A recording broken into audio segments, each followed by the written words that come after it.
કાર્યાલયો પર અત્યારે આ જ પ્રકારની પરિસ્થિતિ છે। ભારતીય જનતા પાર્ટી જીતી ચૂકી છે। વાવ વિધાનસભાની ચૂંટણીમાં ભારતીય જનતા પાર્ટીની જીત થઈ છે। અહીંયા ભવ્ય નહીં કહું, જબરદસ્ત ફાઇટ પછી જીત થઈ છે। રસાકસી વચ્ચે જીત થઈ છે। જેના પર સૌ કોઈની નજર હતી એ પરિણામ આંખોની સામે છે કે વાવ વિધાનસભાની પેટા ચૂંટણીમાં ભારતીય જનતા પાર્ટીએ જીત મેળવી લીધી છે। અનેક વાતો, સમીકરણો, મુદ્દાઓ તમામ બાજુ પર રાખીને ઇતિહાસ એકવાર ફરી પલટાયો અને વાવ ભાજપે જીતી। ક્યાંક ને ક્યાંક અમારી તૂટીના લીધે અમે ચૂંટણીની અંદર અત્યારે પાછળ છે 1000 વોટે અને લોકો જે ચુકાદો આપ્યો છે અમે સ્વીકારીએ છીએ અને આગામી સમયમાં આનું અમે સમીક્ષા કરશું કે ક્યાં અમારી ખામી રહી ગઈ। ગુલાબસિંહ, પહેલેથી એવું લાગતું હતું કે ભાભરમાં ક્યાંક મત ઓછા મળશે ભાભર વિસ્તારમાં? નહીં, જે રીતે શરૂઆતથી જ આગળ હતા અને ભાભરની અંદર જે અમારી ગણતરી કરતા થોડાક ભાજપને વધુ વોટ મળ્યા છે અને બાકી તો દરેક જગ્યાએ ખૂબ સરસ રીતે દેખો નોટા અને અલગ અલગ જે છે એના પણ ખૂબ અહીંયા 10,000 કરતા ઉપર વોટ ગયા છે। મારો નંબર પહેલા ઉપર હતો અને નોટાને લગભગ 3500 જેટલા વોટ છેલ્લે હોય છે, એટલે એની અંદર પણ કદાચ વોટ ગયા છે, એ પણ અમારું નુકસાન થયું છે। એક ગણતરી એવી હતી કે માવજીભાઈ ભાજપના વોટ બગાડશે કે કોંગ્રેસના બગાડે, એવું માનો તમે? હવે તો સમીક્ષા કરશું એટલે ખબર પડે અમને। ફરી એકવાર નક્કી થઈ ગયું કે વાવ વિધાનસભા હોય કે બનાસકાંઠાની આખી રાજનીતિ એમાં સમાજ ઉપર ચાલે છે।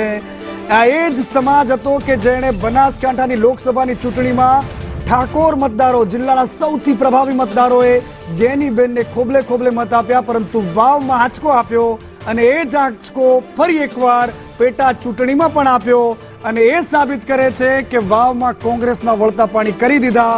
વાવ વિધાનસભાની પેટા ચૂંટણીમાં એક વાત સૌથી ઉડીને આંખે વળગી કે છેલ્લી ઘડીએ શંકર ચૌધરીની જે સભા અને આ બધાની વચ્ચે થયેલા ભારતીય જનતા પાર્ટીના દાવાઓ।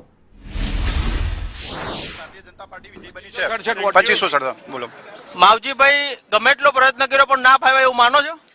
ના, એવું આપણે કોઈના વ્યક્તિગત ટિપ્પણી કરવા માંગતા નથી, પરંતુ ભારતીય જનતા ઉપર એમણે સ્પષ્ટ શબ્દમાં એવું કીધું હતું કે CR પાટીલનો પાવર ઉતારી અને એના માટે જેને ઉમેદવારી કરી હતી, ટિકિટ માંગી હતી, નહોતી મળી। એનો જવાબ પાટીલ સાહેબે આપી દીધો હતો કે કાર્યકર્તાઓ પાવરફુલ છે, કાર્યકર્તાઓ અને જનતા પાવરફુલ હોય છે અને ચોક્કસથી જનતાએ ભારતીય જનતા પાર્ટી પર જે પ્રકારે વિશ્વાસ મૂક્યો છે, એટલે આમાં વિશેષ કે કહેવાનું તો થતું નથી, પરંતુ વાવના પ્રજાજનોનો અમે આભાર માનીએ છીએ। ખાસ કરીને વાવ, સુઈગામ અને ભાભર તમામ વિસ્તારના પ્રજાજનોનો આભાર માનીએ છીએ। હવે આ પરિણામની અસર 27માં ચોક્કસથી કાર્યકર્તાઓની અંદર ખૂબ ઉત્સાહ છે। લોકસભામાં જે પ્રકારે પરિણામ નહોતું મળ્યું, પરંતુ આ પ્રકારે જે વિજય થયો છે એ પ્રકારે કાર્યકર્તાઓમાં ખૂબ સારો ઉત્સાહ છે। એટલે ભાજપને એક જે દાગ લાગ્યો હતો હેટ્રિક નો થઈ લોકસભામાં જીતની, અને આ સ્પષ્ટ રીતે તેનો બદલો કાર્યકર્તાઓએ નિશ્ચિત કર્યું હતું કે અમે આ વખતે લોકસભાનો બદલો લઈશું અને એ પ્રકારે જ થયું છે। તો જે પ્રમાણે હિતેશભાઈ છે તે કહી રહ્યા છે કે કાર્યકર્તાઓએ નિશ્ચિત કર્યું હતું કે આ વખતે અમારે હારનો બદલો લેવાનો છે અને જીત જે છે તે ભાજપની થવી જોઈએ અને આખરે પરિણામ છે તે એ જ તરફ આવ્યું છે અને 2567 વોટે ભાજપની જીત જે છે તે થઈ હોવાનું સામે આવ્યું છે। લોકસભાની ચૂંટણીની જે વાતો હતી આ બધાની વચ્ચે વિધાનસભાની આ ચૂંટણીમાં પણ કેટલાક નિવેદનો ખૂબ ચર્ચામાં રહ્યા હતા। એક નિવેદન એવું આવ્યું હતું, ગેનીબેને કહ્યું કે ગુલાબસિંહને કંઈ આપણે આ અડાણું આપ્યું છે 2.5 વર્ષ માટે, પરમેનન્ટ લખી નથી આપ્યું, આ ખેતર વાવનું ખેતર અડાણું નથી આપ્યું। અને બીજી બાજુ હર્ષ સંઘવીએ કહ્યું હતું કે આ બહારથી આવ્યા છે, એ વાત એક સેન્ટિમેન્ટ ઊભું કર્યું। અને બીજી બાજુ ગુલાબસિંહ રાજપૂત મૂળ થરાદ અને થરાદમાં ચૂંટણી લડ્યા અને બીજી બાજુ અહીંયા વાવની વિધાનસભાની જે પ્રજા છે એમણે ગુલાબસિંહને પસંદ ન કર્યા। એનો મતલબ એ રહ્યો કે ઠાકોર મતદારો ભાજપની સાથે ગયા છે।